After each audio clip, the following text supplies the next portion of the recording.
بسم الله الرحمن الرحيم. الحمد لله رب العالمين، والصلاة والسلام على سيدنا محمد سيد الأولين والآخرين، وعلى آله وأصحابه وأتباع مولاه أمته أجمعين إلى يوم الدين. عزيزان خوش بستان لشوي تري جمعي مباركة لم كور بيروزا ككوري صلاة دان درود والرحمة بوسروعي باقي بيغمبر صلى الله عليه وسلم ولا باشان باتي سيري باكيتي لقد أكتبي جنابي ما وصي مدرسة درجات عالية الوردة العنبرية في سيرة حضض الخير البرية لباسي الشمائل بيغمبري خواب صلى الله عليه وسلم. شمائل تمان بواتاي كشونيتي شمائل خلقي شون بيغمبر دروس كراوة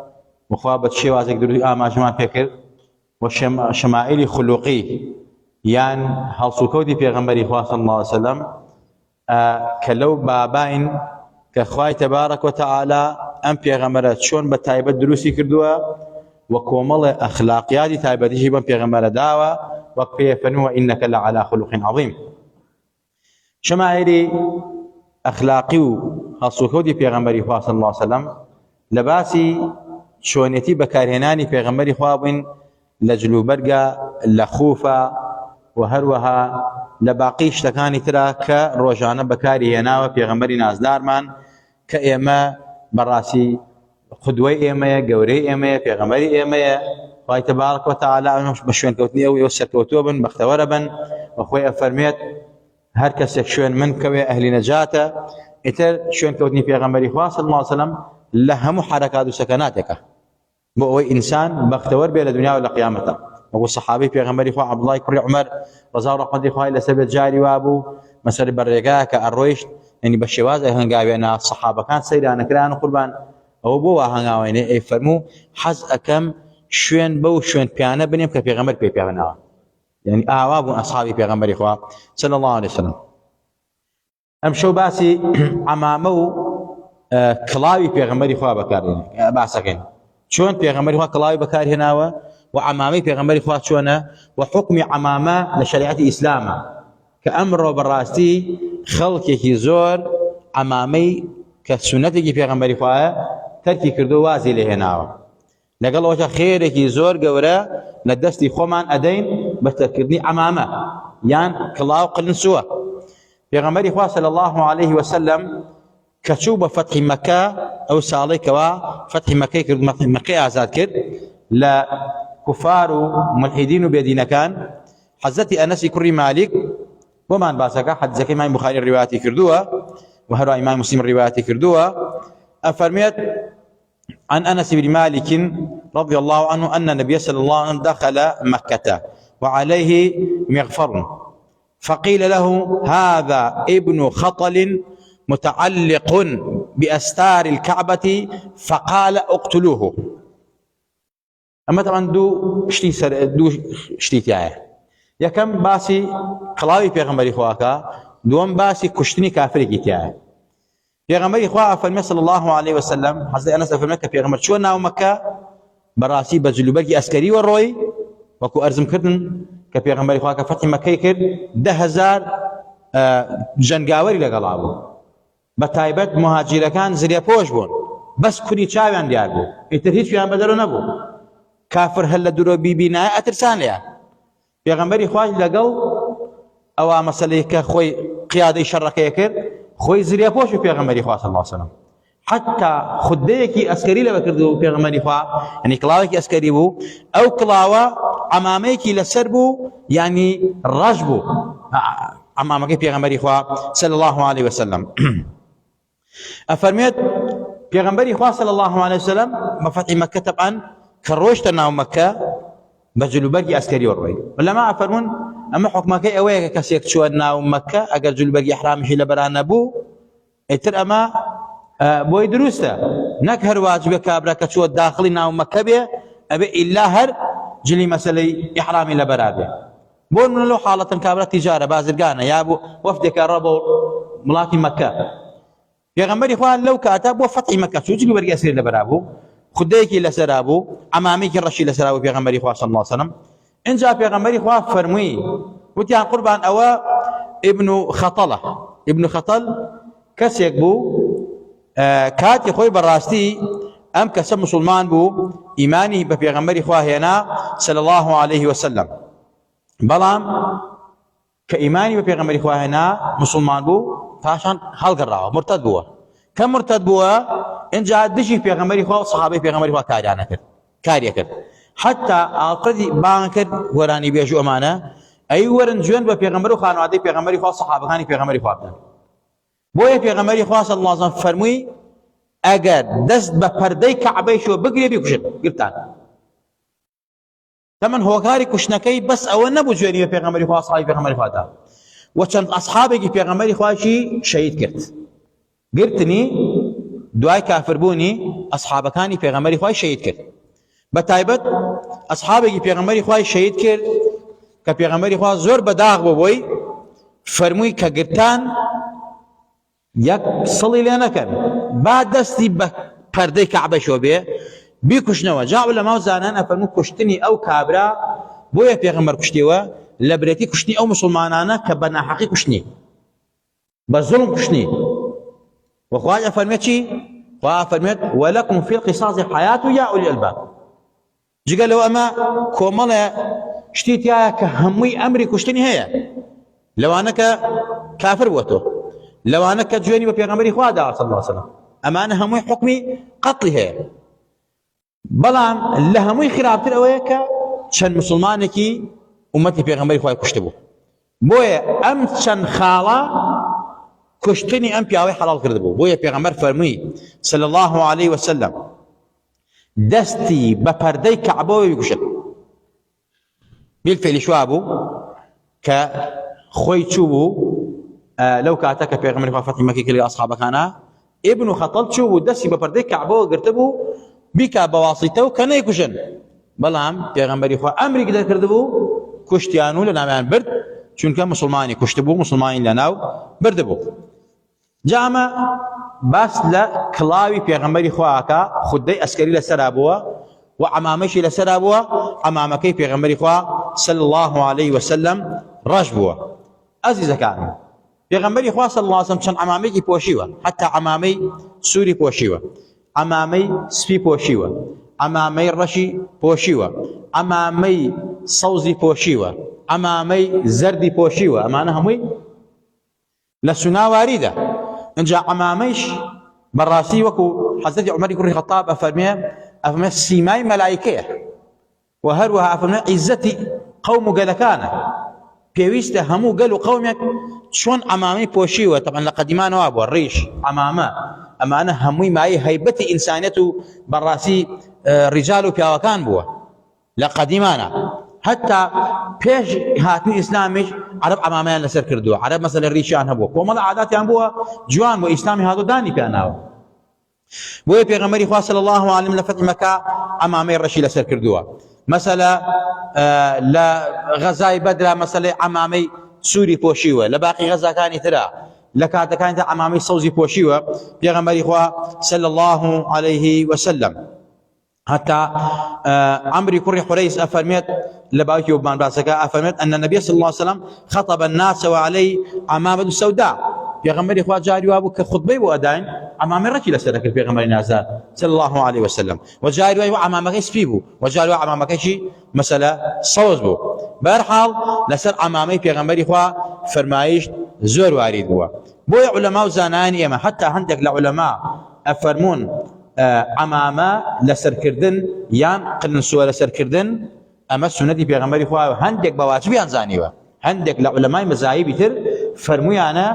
بەڕاستی پێویستە پیاوان ئەمامیان لەسەرا بێ وەکو چۆن مەسەلەی پێویستە ئافرەتان مەسەلەی حیجاب بکەن پێویستە پیاوانیش مەسەلەی ئەمامیان لەسەر بێ یا کڵاوێکیان لەسەرا بێ بۆ ئەوەی کەوا جیا بکرێنەوە لە میلەتان و گەلانی تر چونکە ڕەمزی ئیسلامە بۆیە مەسەلەی چەندین حەدیث لەم بارەوە وارد بووە کە پێغەمبەری خوا صلی الله علیه وسلم هەرگیز نەبیراوە مەسەلەی بێ کڵاو پێغەمبەری خوا مەسەلە نوێش بکە ئیلا مەگەر ئیحرامی لە بەراوەی پێغەمبەری خوا صلی الله لە کاتی ئیحرامیش بەڕاستی جلوبەرگی دووراوە شتانە مەمنوعە ئینسان نابێت کڵاو لەسەر کا نابێت چی لەسەرا بێ ئیلا پێغەمبەری خوا ئەمامە یا کڵاوی لەسەرا بۆ پێغەمبەری نازدار صلی الله عليه وسلم و هەروە هەتا لەفکەی ئەمامەکەی پێغەمبەری خوا مەسەلەی حەد ناوشانی هاتەتە خوارەوە حتى فرمت أو قماشي في غمري هو كدودي بعمامة لزيجي تقريبا 6 متر بوا 12 قز بوا 12 عفوا زراع بوا طبعا زراع نيو متر يعني تقريبا 6 متر بوا عمامي في غمري هو صلى الله عليه وسلم. وهروها لسر عمامة حديث زور وارد وبويا علماء زاناني إما كان حديث نقل كان لباري بوشيني عمامة وكسوندي بيغمري خوايا صلى الله عليه وسلم هرچن حديث كان ضعيفا كالين ضعيفة مثل مرجنية كما قصي بيغمري خوايا نبي صلى الله عليه وسلم قصي بيغمري خوايا بلا ميكك للراوية كان لو أتشي أم راوية ذاكري ضعيف بيت تيكالي كرد بيت فرمایشتەکەی پێغەمبەری خوا تێکەڵ کرد بێت بۆیە عولەما فەرمون ئەم حەدیسە لاوازیەک ڕووی تێکردووە لەسەر ئەوەی کە یەکێک لە ڕاوەکانی مەسەلە فکری تەواو نەبووە مێشکی تەواو نەبووە یا لەبەرکردنی باش نەبووە یان نەخۆش بووە یا تێکەڵی ئەکا یان مەسەلە درۆیەکی لێ بیسراوە بێئەدەبی نەبێت لە خزمەت ئەو ڕواتی حەدیسە ئابم شێوازە مەسەلە زوعفێک ڕۆکاتە حەدیسەکەی پێغەمبەری خوا صلی الله علیه وسلم ئەینا عولەما و زانایان ئێمە ئەفەرمون هەرچەند حەدیس ضعیف بێت لە مەسائیل عەقیدە کاری پێ ناکرێت ثوابتة أين المسائل فضائل أعمالا بو برزي كردوا كانوا كردوا زيادة كردوا مثلا كردوا زيادة كردوا جورا كان عملي بيكرو كاري بيكرر بون منا عمل سكردن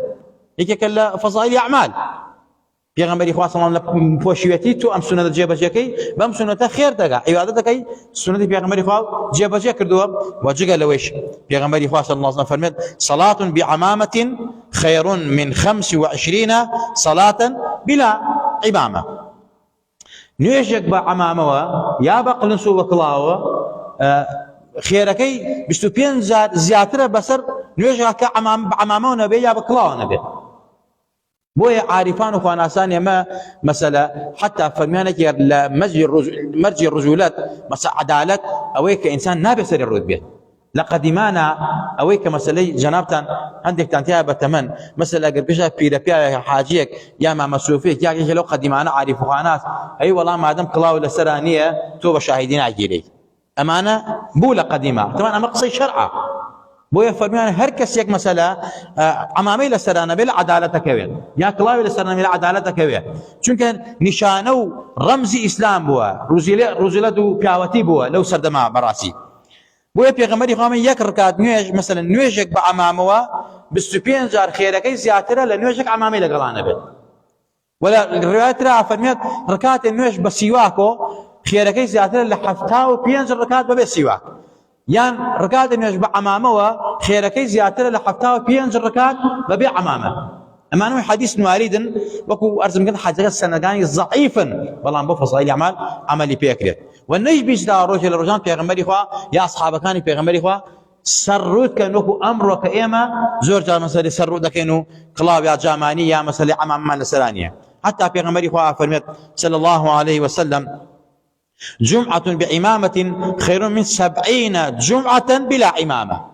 جمعة يعني نوشك جمعة بعمامه بجامدانيو مسألة بكلاوة خيركي باشرة وشاترة لحفتا جمعة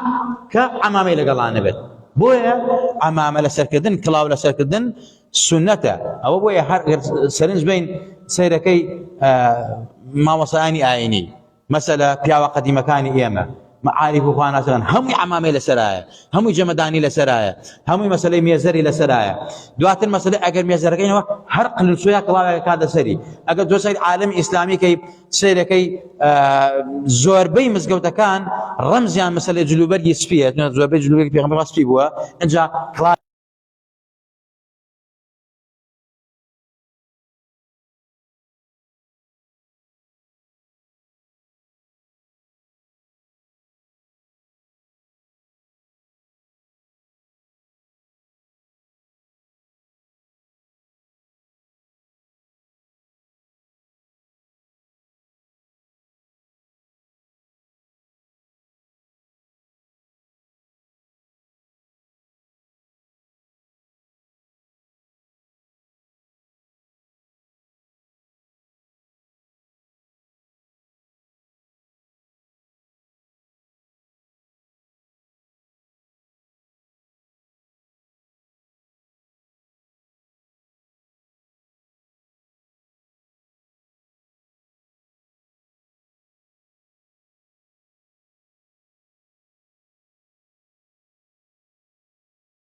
لە مەسەلەی ئیسپادەی عەمامە